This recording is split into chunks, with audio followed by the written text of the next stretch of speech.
Back with you in Los Angeles at the Staples Center as we continue with After Hours and our guest, Mike Cammalleri of Richmond Hill, Ontario. How hard is it, or was it, given you came here barely out of your teens, to stay grounded in a market like this?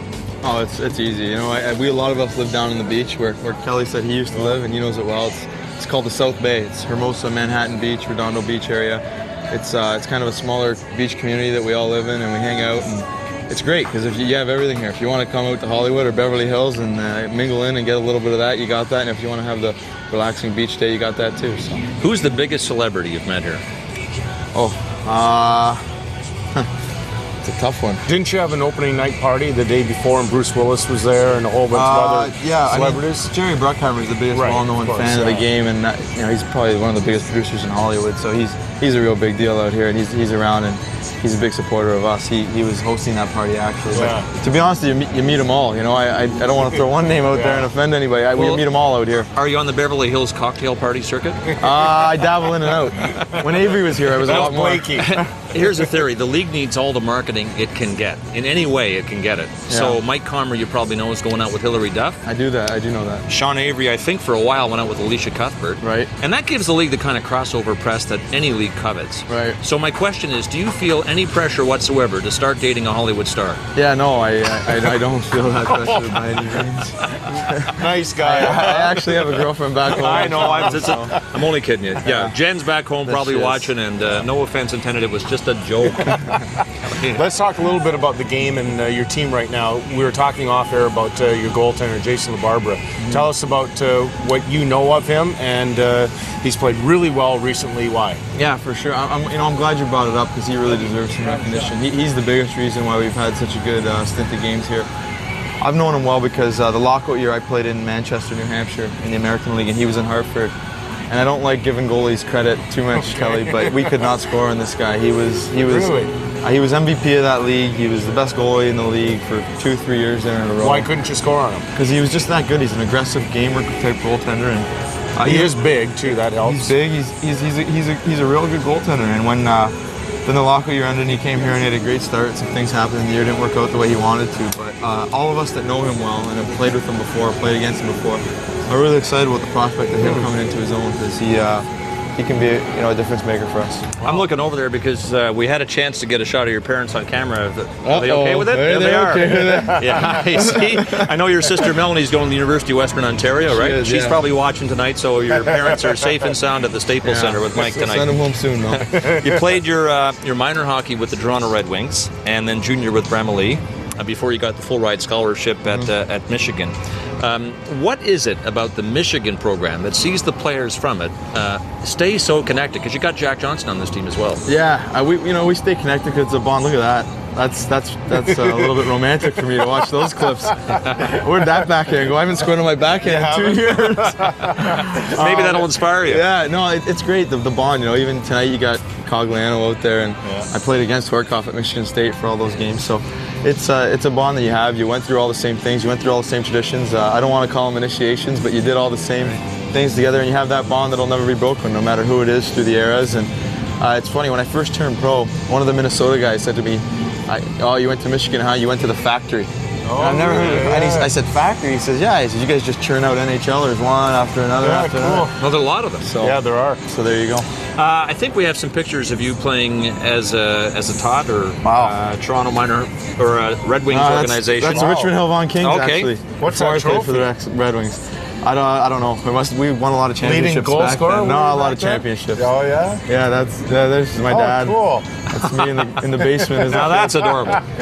Isn't that? In between periods of Hockey Night in Canada, we used to go downstairs. I used to beg him to come down and play with me. So that was for sure. Were you playing goal in that? I loved playing net. I was always in net, and then as soon as I lost my shutout, I'd try and come out. It looks like you're catching with your right.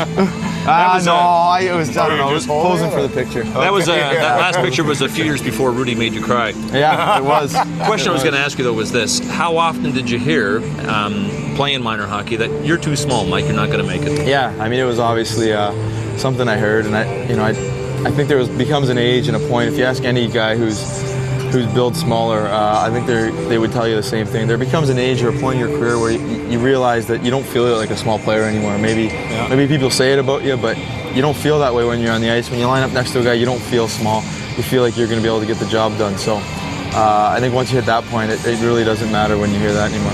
Just in terms of size, though, when you're talking about defensive play, how important is positioning? Because some guys obviously have longer reaches than others, and that's what the game is today. Really important. I think the best example we have, in our hockey history is Igor Larionov. I mean, the guy was so good positionally defensively.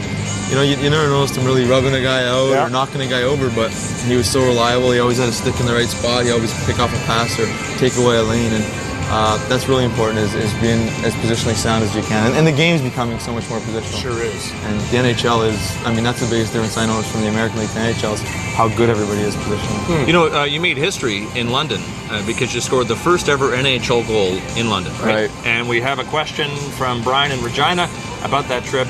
It is this: the NHL opened up the regular season for the first time in London. How was that experience for you? It was interesting. Yeah, it was great. I think the people there were really receptive of the game. I think for us, we know how great of a product we have, and it's important for us to get it out there. And on a global level, it was pretty cool to see the response. They were doing the wave like soccer, in the stands and stuff, which was really cool. It wasn't easy for us on travel, that's for sure, coming from the West Coast, but it was good. I want to ask you about your involvement in the PA, because you are involved to the extent that you were part of the 5-player search committee to find your executive director, who was named this week, and of course it's Paul Kelly. Yeah. Why can he bring this union together in a way that Ted Saskin and others before him could not?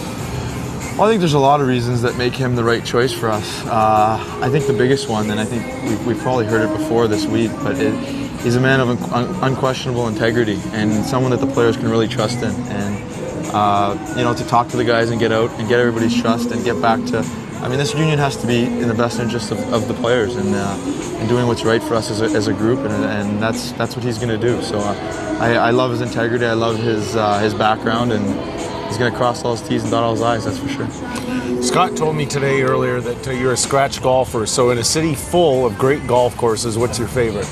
I don't play that much out here, so it's a tough question, but LA Country Club is the one I played that I really enjoy. I haven't been out to Riv yet, or Sherwood Riviera, that is. Bel Air, have you played there? Bel Air. I really haven't got around too much. I've played probably twice a year, and they've all been at pretty much LA Country Club. I got to get around a little bit. I don't get too much of a chance with all our travel during the season. That's right, and stay focused. Yeah, I wouldn't think it wise to play a few rounds during the season, right? No, usually once at training camp, once when it's done. You went to Michigan at the age of 17 because you were on an accelerated program in high school. You were there for 3 years, 17, 18, and 19, which means you didn't finish your degree. What's the status of that? Yeah, I got 1 year left, so I finished 3 years. There was one class that I was afraid to take, is anatomy, physiology. It's a 6-credit class. Most classes are 3 or 4 credits.